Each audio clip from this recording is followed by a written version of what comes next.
Welcome back to another episode of Rock Boys Football. Dill, Shane Beamer, South Carolina getting the job done against Virginia Tech. And although it was not the cleanest game from South Carolina, that is the benefit of having the special players that you have on both sides of the football. Like when it was time to go win the football game on offense, LaNorris Sellers was making plays. When it was time to go make plays on the defense side of the football, Dylan Stewart was making plays. And Dill, the biggest takeaway for me, and although it was not perfect from South Carolina, the biggest question marks that I had about this football team, they were answered on Sunday afternoon.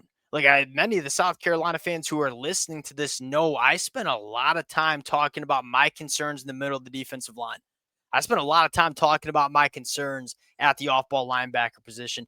Dill, I thought those were some of the best players on the football field for South Carolina. If there is one general positive takeaway in a game that I don't think was perfect, was that some of the biggest question marks that a lot of South Carolina fans also had, who followed this program closely, we got some question answered from the South Carolina defense. And I don't think it's unfair to expect a better defense than many of us expected from South Carolina going into 2025. That's what fires me up the most. Want to talk about what we saw on defense? Want to talk about what we saw on offense, the good and bad? Before we get into it, as always, the South Carolina fans, appreciate you guys. And many of y'all who are listening know how much fun the boys have had talking this football team. The amount of support y'all have shown the boys all summer long been amazing. Appreciate you guys. If y'all do enjoy the content, consider subscribing to the channel. Dill, without further ado, I'm going to give you the T-box, and I want to start on the defensive side of football because I'm coming away on a Sunday afternoon saying, hey, that's a South Carolina defense that I think I can trust going into 2025 here. Well, you have two awesome linebackers, in my opinion. Fred Johnson was he was really, really good. I think Justin O is probably not going to get the same fanfare coming out of this game. I thought he was really good too, and probably the big thing about Justin O's game, I'll probably start with him and let you go on Fred Johnson a little bit. I felt like Justin O was playing really physical at the point of attack. Oh, You yeah. saw him fitting runs really aggressively hard, getting into guys, and they were making plays around the line of scrimmage. That was the question I kind of had because these two can run. Justin Yes. O, Freddie J, Yeah. they both can run really well. You wanted to see them come up, be really physical at the line of scrimmage. I thought we saw plenty of that today. They were thumping, legitimately thumping out there. Now, like my turn to take the wheel on JR. Like I thought, flying around the football field. And Dill, like last year, it was like, holy, that this kid's big and can move, but doesn't totally know what he's doing. Like I thought he was in command of what he was seeing in front of him against the Virginia Tech offense. That's tricky because you have a quarterback that can keep into some of these read options. There's a lot of pre-snap motion coming across formations. It tests the eyes of your off-ball linebackers, and I thought they were present between the tackles. I thought they were present out in space. I'm coming away saying like these linebackers have the opportunity not just to be a solid part of the South Carolina defense, like they have the opportunity to be pretty dang dynamic for South Carolina going into 2025. And Dill, their job was made easier because the interior of that defensive line, specifically Nick Barrett, I thought showed up in a massive way against this Virginia Tech offense. And I know you're a Nick Barrett guy, so I'm going to give you the T-box here. Nick Barrett, what you saw from him Sunday afternoon, what fires you up the most here? Yeah, he had a really good day, and I felt like he was making more plays than I kind of saw from him. He was a guy I felt like you could trust to go out there and not like be a liability, not get Sure. moved around a ton, kind of do his job.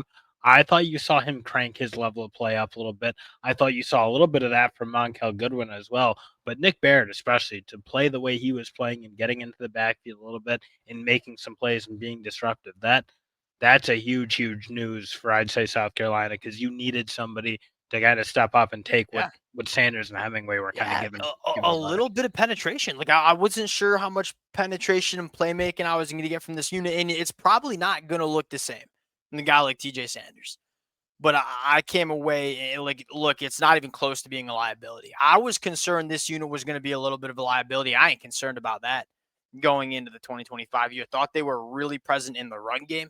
Thought they showed up in the pass rush a little bit. Two guys that we probably should shout out to, like Sean Murphy was solid at backer. Gabriel Brown-Ladindi, I thought flashed a little bit of playmaking as Didn't well. play as much as I would have thought, but was playing well for the snaps he was That's what getting. I thought. That's what I Vontae thought. Miles, also a guy I didn't think had a chance of playing effective SEC football. He played really pretty good too. So you Yeah. saw some guys I think step up and play a little bit better than a lot of us would have thought. I got to put my hand up on Devontae Miles. When he committed to South Carolina back in the winter, we broke down that commitment, and I was like, I didn't really see it. That's why I'm sitting in the basement, and that's why Shane Beamer and that staff getting paid the big bucks, because he's come in, and it seems like he'll be a quality depth piece for South Carolina in the SEC in that middle of that defensive line. Secondary. Look, the expectations are sky high for this unit, and at the end of the day, Kyron Jones threw 2 picks, was less than a 50% completion percentage. The plays that Virginia Tech made, I think, had a lot more to do with these Virginia Tech wide receivers going out and making plays. Like Aiden Green, Donovan Green, those are They're balling. dudes. They're dudes on the outside. Like Brandon Sissy got beat a little bit. I mean, I don't know what you could ask from him. He was in the hip pocket a decent amount and getting his hands on the football, and it just you had Virginia Tech wide receivers who we knew had that playmaking ability. Like they showed up and made plays. Last thing I'll say, red zone defense, high red zone defense, situational football stuff that South Carolina has historically, now I'm talking about over the last maybe 10 years, hasn't done a great job of. Like you did that. You played well in the red zone. You won the turnover battle. You won on special teams. Although you did not play your best football at times because you played winning football, so to speak, in terms of winning the turnover battle and winning special teams. That's what allowed you to win this football game. Well, before we leave the defense, we probably Okay. should Dylan Stewart. He Yeah, showed fair. Very fair. we were probably underrating almost his impact on the game. Yeah. We again always acknowledge he is up there with the best players in college football. Yes. But man, in that third quarter, maybe early fourth quarter, there Yeah. felt like a period that he just really took over. He was dominant in the run. He obviously had the big sack. They really had to allocate a fair amount of attention to him with chips and running backs. He really was starting to dominate for a stretch of that game where it was starting to get are we going to drop this game? I feel like we're a better team than Virginia Tech. And then Dylan Stewart just made some absolute plays for a little So, bit. I mean, you can say the same thing on offense with LaNorris, man. It's like you got the trump cards. You got some of the best players in the sport on both sides of the football. And when it's time for your studs to make plays, they seem like they always show up for South Carolina. Shoot, I'll throw out another name, Brian Thomas, man.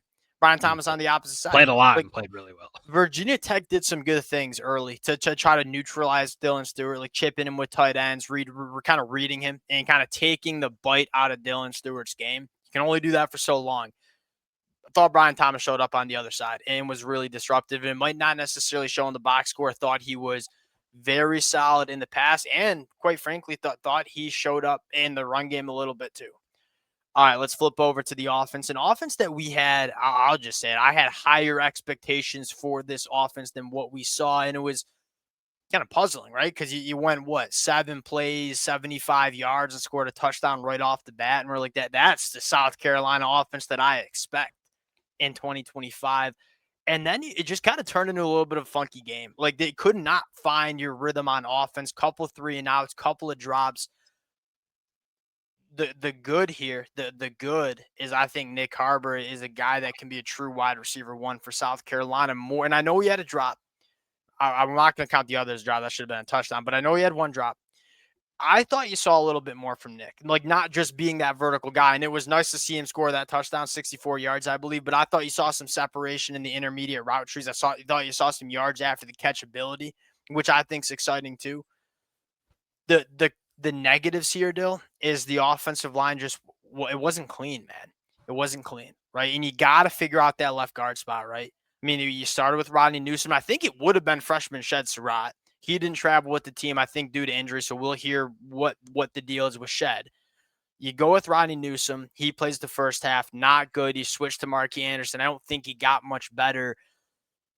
Didn't win enough on first down was probably my story. Like letting a little bit too much go. You find yourself in 2nd and 10 and 2nd and 9, and it seemed to kind of sputter this offense a little bit moving behind the chains, and they couldn't get to what they wanted to for most of that second and third quarter. Because again, they had some isolated drives, especially with Oscar Attaway. I felt like Yes. he found some rhythm where he was running the ball well, and Yeah. when they were doing that, everything looked fine. But you're right. I mean, you can't have a liability at that left guard spot like it felt like they It felt had. like at times, yeah. When you obviously are making that mid game switch and it's not getting a whole lot better, I am very interested to see how Shane Beamer and this program address that spot because honestly, we've been saying it all along. I think there's enough talent on this group. I think you have two really good tackles. I felt Yeah. like those guys, frankly, played fine. And I'll still got to kind of rewatch this game and kind of Agreed. maybe diagnose the whole thing. But it did feel like a chunk of it was just Left one guard. position was Yeah. really struggling. And it's like Tree Babalede didn't see him at all. Didn't see Nick Sharp, who look, I'm a Wake Forest guy.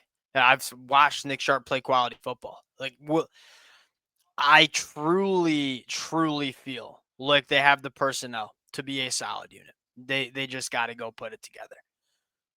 The other disappointing part, I got two things, and then we'll move on and kind of close this one out.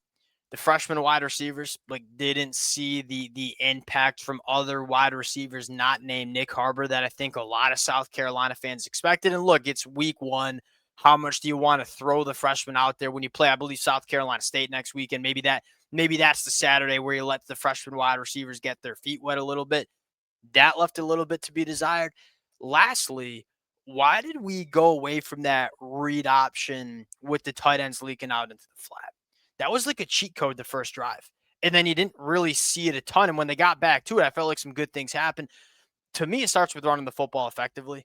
And then you can take your shots down the field. I think there should be some more shots taken downfield than just one. Because when he took it, it certainly worked with Nick Harbor. But again, taking shots downfield off play action, it starts with running the football well, kind of sucking up those backers and safeties. If South Carolina can run the football like I expect them to the rest of the way, this offense should be fine. There are things to clean up on offense. Ain't no doubt about it. Well, excuse me, close it out there. Appreciate you guys rocking with it again. My final takeaway: South Carolina did plenty enough to win this football game. That's again not a lot of good teams can say that after week one. Got the job done. A lot to fix. I think that's exciting for South Carolina and the fans. Appreciate you guys. Again, the support from the South Carolina fans has been amazing. Appreciate you guys. If y'all do enjoy the content, consider subscribing to the channel. We'll talk to y'all later. Peace.